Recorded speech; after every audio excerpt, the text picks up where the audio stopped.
Nicolas Couronne, âge 62 ans. Mon film pendant quelques années à la recherche de l'histoire de Constance Couronne. She was a pioneer. She was outstanding.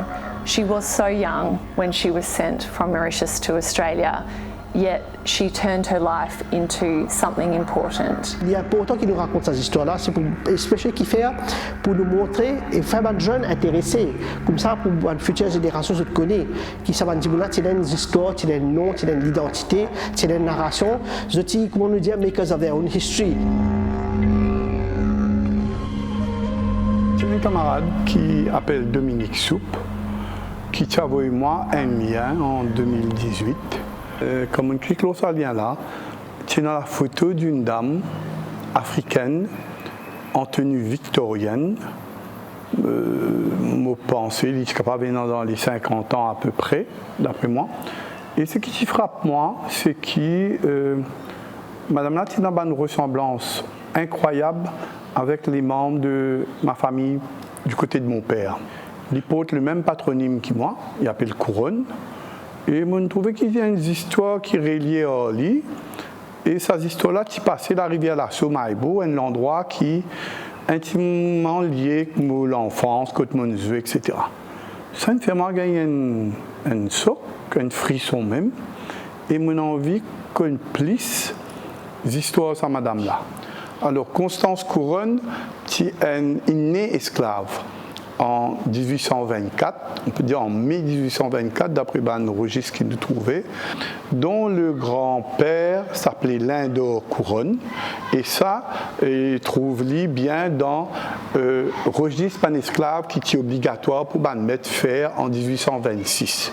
Et d'après les origines, Constance tient dans les origines africaines et aussi indiennes, qui m'intrigue moi parce qu'il est là, on le comprend aussi, qui tient un petit esclave très minime, mais tient un petit esclave qui est aussi d'origine du sud de l'Inde. Alors, qui m'en connaît ces histoires, c'est qui ce maître qui a voulu à l'âge de 8 ans, apprendre à coudre côté de Madame Morel, M-O-R-E-L, qui habite la rivière Larchot.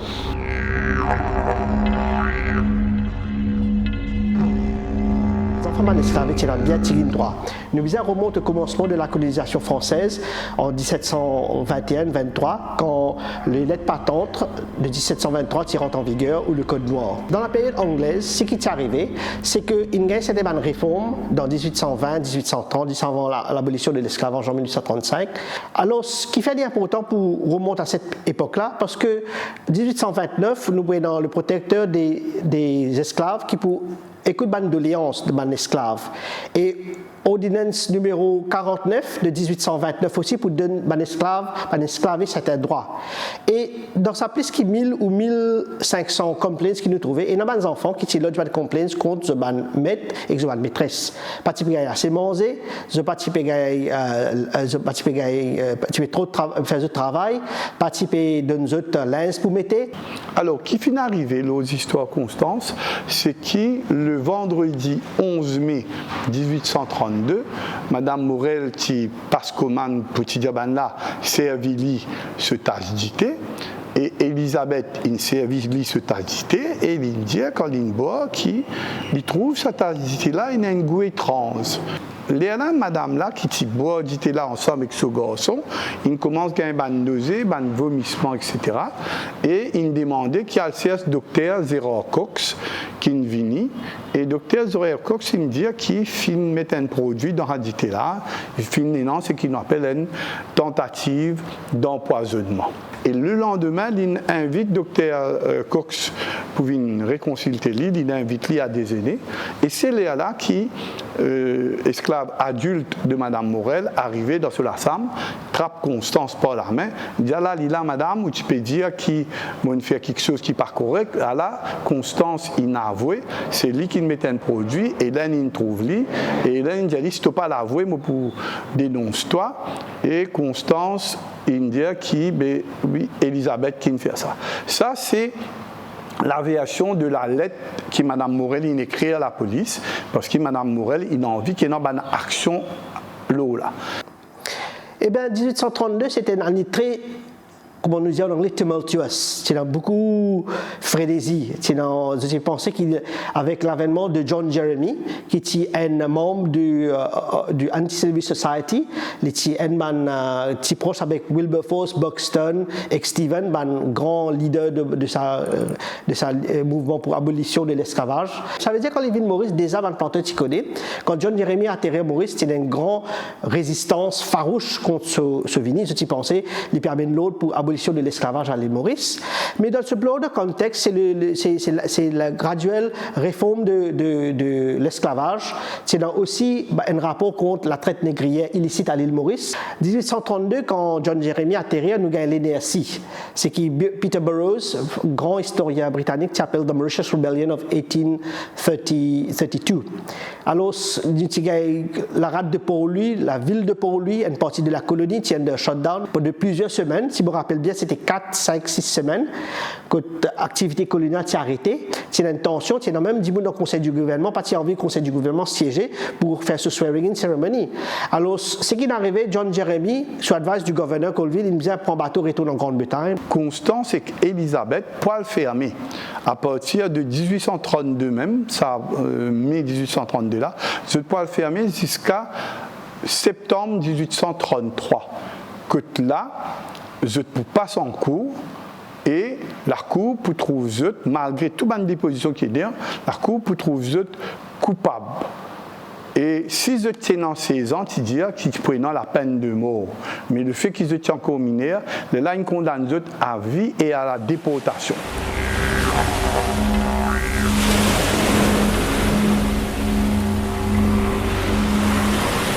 So Constance Couronne and her cousin Elizabeth were sent to Australia under the transportation system, which was a mechanism that the British Empire used during the 19th century to essentially move criminals to Australia where there was a penal colony. Predominantly they were sent to both Tasmania and also New South Wales. Many Australians have a story about a convict ancestor, including myself. Convicts were often caught for petty crimes such as stealing or pickpocketing, and it was a very harsh form of punishment where people were transported down to Australia to work essentially in the penal colony. C'est une ancienne pratique dans certaines sociétés pour déporter, pour ostraciser dans une société ancienne pour tirer certains éléments, un criminel, un non conformiste, tirer des pays de société, exil, envoyer des hauts pour la vie ou pour beaucoup de temps. Dans les temps modernes, nous sommes dans l'histoire du monde moderne, nous sommes dans les années 1600-1700, les Anglais, les Français et d'autres États européens, tu peux envoyer ça va même élément là, criminel, un élément qui se passe envie, des pauvres, des vagrants, tu peux envoyer dans une colonie dans les Amériques, dans l'Amérique du Nord, dans les îles Caraïbes.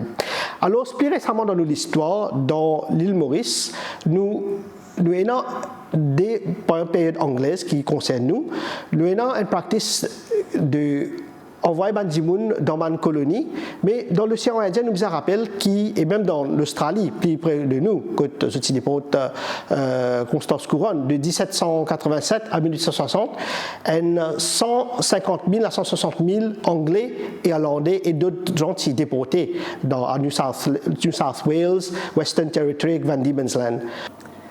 So Constance's story reveals some really interesting connections between Australia and Mauritius in the historical context.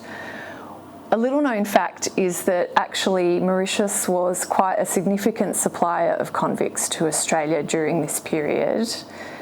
And in fact, it was the most significant supplier of non-European convicts.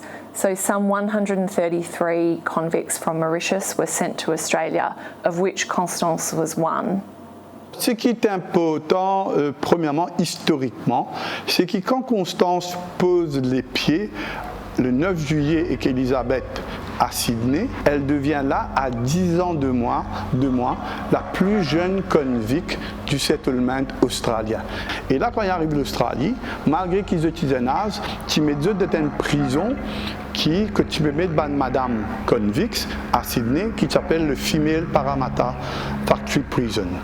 So the Parramatta Female Factory was the first purpose-built institution for convict women in New South Wales in Australia as part of the penal colony.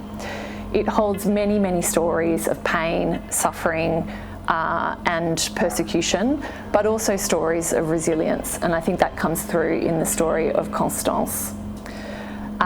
It was a factory where women convicts were producing and processing wool and linen. It also became a marriage bureau for the women, and it had a hospital attached to it, and it was the site of one of the first women's health services in Australia as well. Mais heureusement, le district police magistrate, qui s'appelle Henry Crossdale Wilson, il a remarqué qu'il là mal à l'aise dans cet environnement-là, quotidiennement il finit dans le bullying, des enfants noirs qui parlent aux Anglais. Il finit faire la demande pour qui ça des enfants-là viennent travailler assignés comme prisonnières, mais prisonnières domestiques côté lui. Ça bougla, il tient dans 3 filles. Il tient dans Charlotte, Elisabeth et Marcia Wilson, ce 3 filles, qui tu comprends un peu, moi quand tu fais l'étude en français, qui tu comprends un peu en français. Et un de ces filles de sa Boog Wilson là, Marcia, pour l'attention spéciale pour Constance. Alors, de 1834, qui très vite, je ne vais pas me faire trop longtemps dans sa prison Female Parramatta là, peut-être 4-5 mois, et là, je peux danser à la case Wilson là, et je peux gagner d'éducation, de valeurs, etc. Je pourrais cela jusqu'à à peu près les années 1840. Quand Elisabeth lit pour joindre un domestique mauricien qui s'appelle Larimi, qui travaille avec Wilson, et avec l'autorisation toujours des autorités, il ne faut pas oublier qu'il est encore prisonnière, il est capable épouse Larimi là, et il quitte la case Wilson avec des morts qui Wilson pour faire, mais c'est bon, là il perd sa protection et la case qui peut accueillir les autres, et ce qui nous connaît les histoires Elisabeth, il n'est pas une histoire très facile, il y a des enfants, sur les enfants ils mourent la plupart, et puis il finit ce qui m'apprend SDF dans Sydney. There were pardons sought over the course of time, and eventually Constance was pardoned, but she was never allowed to leave Australia and return to Mauritius. So she settled there. She married there. She married a stockman.